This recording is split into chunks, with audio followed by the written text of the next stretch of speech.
د خصوصیت دنه د شاکوټ ولسوالۍ اړوند د شلګر او اوم په یو شمېر سیمو کې د کلو پراختیا او بیارغونې ریاست تر نظارت لاندې د CDDO او UNOPS موسسو له لوري د 1404 کال د 4 پروژو له جملې څخه 9 پروژې بشپړې او ګټه اخیستنې ته وسپارل شوې. په یاده پروژو کې سربندونه، استنادي دیوالونه، د اوبو حوضونه او یو شمېر نورې پروژې شامل دي. د مسؤلینو په خبره په یادو سیمو کې د ډول پروژو ته ډیر ضرورت و چې د سیموالو په غوښتنه پلې شوې. دوی زیاتوي پلان لري چې په راتلونکي کې ورته نورې پروژې هم په اړوندو سیمو کې پلې کړي.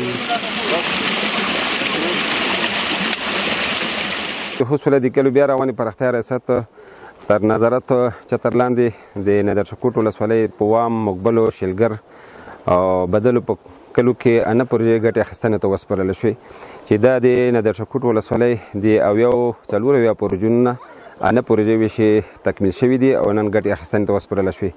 من جمله د دغې انو پروژو عمومي بودیجه څه کم 14 میلیونه چې په دا کې سربندونه دي، د اوبو د پوره دغه سیلارونه یا حوضونه دي چې په دا کې اوبه جمع کیږي او زراعتي ځمکو ته وخت په وخت ونه شړل کیږي، ځمکو په خړوبول کیږي.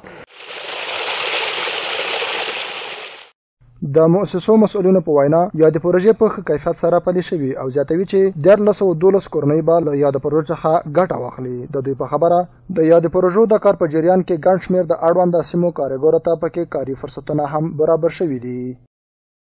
نو موږ تقریبا په دا 9 پروژو کې 15 میلیونه او 3,250 افغانۍ مجموعي مصرف دی چې دا ډیر ستره بودیجه ده په اوسنیو شرایطو او دغه ټولې بودیجې 70% خلکو ته وړي، مزدور ته، لیبر ته. دغه کلی بیا داسې نه دی چې موږ لیبر بازار نه وروستل دی، مې بلې ولسوالۍ نه وروستل دغه 4,500 افغانۍ مطلق دی ته وړي.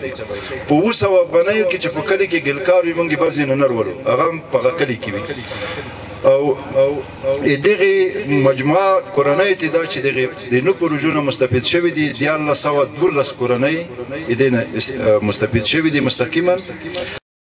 د سیمې اوسیدونکي د یاد پروژو په بشپړېدو غوښ دي او زیاتوي چې په دې سره به په اړونده برخو کې ډېرې ستونزې حل شي. دغه راز او دې ته ورته نورو ټولګټو پروژو غوښتنه هم کوله.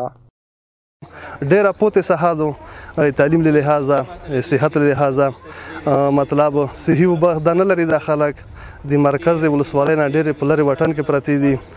نو هر هغه ته موږ ضرورت لرو په آینده کې همدغه مؤسسه دا ځکه نوره پروژې به یې تطبیق کړي، د ولسوالۍ نه لوړه نه شي. دا ولسوالۍ راپورته ولسوالۍ ده او ډېرې ښې پروژې تطبیق کړي. خلک ډېر ترنه خوښ دي، ډېر خوشحال دي د همکارونو نه، د همغږي نه، د نظارت نه.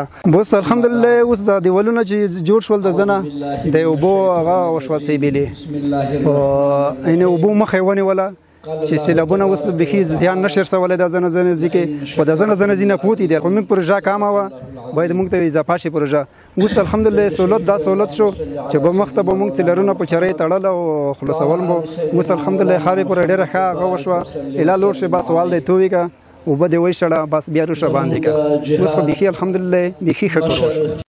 د یادونې وړ ده چې د اندرشاکوټ په ولسوالۍ کې د روان کال تر پایه پورې به ټولې 70 پروژې پلې شي.